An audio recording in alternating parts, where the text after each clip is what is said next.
Hello everybody, in today's tutorial I will show you how to add bullet points on your cell on Microsoft Office Excel.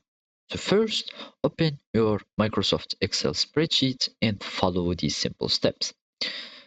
To insert a bullet point with your keyboard in a cell, all you have is to do is to click Alt plus 7 and you will insert a bullet point. Uh, and if you want to insert it for many text or for a whole column, like into many rows, you will need just to customize your cell formatting. So we are going to add a formatting that will add automatically bullet point to any text that you are writing.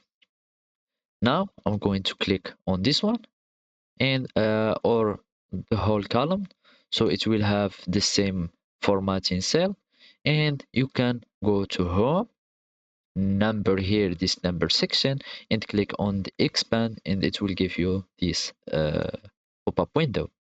Or you can just click on this one and add more number format, and it will give you the same window.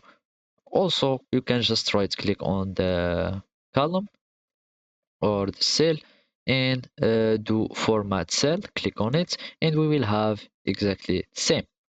Now we are going to add a custom formatting, and we are going to do like this. uh, and I'm going to add this type.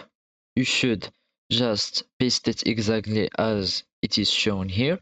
So we will add a bullet point, and as I told you uh, at the beginning of the video, we will just click on Alt plus 7 to insert the bullet points, space, and then click on general, type general, and then a semicolon, and add, so you will have it like this: bullet point, space, general, and semicolon.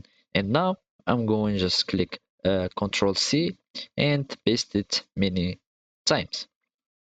So we'll have it like that. And I'm going to click OK. And as you can see, I have my bullet points inserted automatically. And whenever I'm going to add text, it will have the bullet point here. So this is how we do it. Thank you for watching and goodbye.